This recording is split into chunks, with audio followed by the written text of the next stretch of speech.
Hi everyone, it's Lavinia and welcome. Well, we have completed our Inktober 2025 October calendar. If you are just starting now to catch up to these videos, don't worry about it. Just go ahead and tangle along whenever you're able to.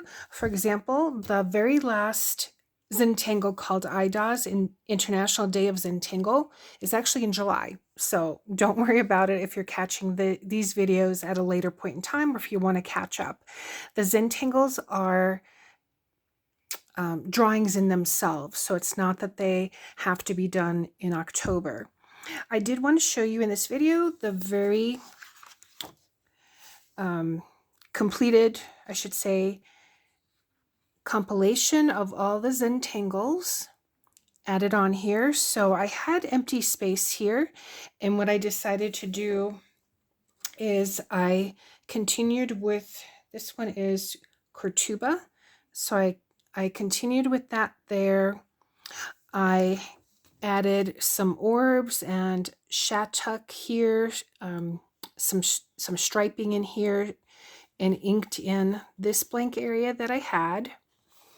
I'm trying to think, I added more ink. Oh, here it is where I added the Oravox, just a single one, then just some shattuck, orbs. I ended up extended the quandary into the background here, so I do like that. And I added one of the owl peaks here to fill in this space that I had. Then just inked in, added some spirals, some more orbs as fillers. But I really love the way that this turned out. And if you were joining in on this, I don't know how the community page works, but I think you can post on my community page your own pictures. So if that's something that you want to do and share it, you are more than welcome to go ahead and do that. And then my subbies, I believe, can see what you've been doing as well. So this turned out really, really nicely. So one other thing I wanted to share with you is I started Inktober last year, but just didn't get a chance to continue with it. And I had bought these. This is a set that came together because here on the Minutes of Zen, she had added that in her kit. I didn't buy the kit last year, but I saw these and I thought, well, I'll follow along, but then I never did.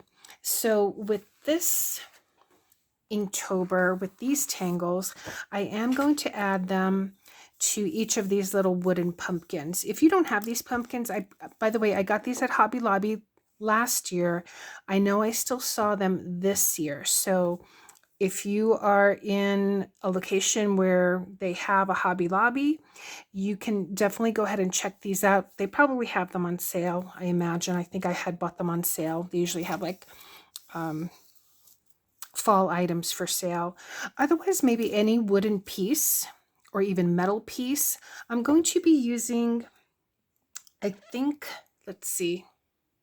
What I had received in the Inktober kit this year was this Identi pen. And I showed that when I did the original unboxing of the kit. So I'm going to use this. It has a fine nib and a thicker nib. The kit also came with a towel to use this on and tangle on. And this is what it looks like. I started to add the Oravox on here, but I'm not sure if I'm going to continue with that because I don't know. I may, but I think I want to start doing these. So I thought I would do a video, perhaps starting on November 1st, adding some of the tangles to these. So if you have any other wooden object or maybe a metal object, again, I'm going to be using this. If you have a Sharpie, anything that is permanent, I wouldn't use alcohol markers because that might rub off. I mean, with a permanent marker, it should be okay. But if that's something that you want to join in on, you can. I also wanted to let you know that I found and jotted down 81 Zentangles. So I have my list, and we will be working on those together. So hopefully you'll join me in that. Again, I can't promise that I'll do that every day because I do have other crafts that I do. Right now I'm working on my items for my craft fair. So I have to get those done in these next couple of days. But we will continue with Zentangle. I also want to use black drawing paper and white gel pens and white charcoal. Also going to use the journal that you've seen me use with the gray tone paper and the tan tone paper. So we'll try different methods of drawing the Zentangles and maybe adding color to it. But again, you can always just do the basic black ink like you've seen on the regular Zentangle tiles. There's no additional graphite or color to them. I won't be using these Zentangles because this came with the kit. So it'll just be journal paper or my bullet journal paper. And then these. So hope you join in. Thanks so much for watching, and I will see you in the next one. Bye.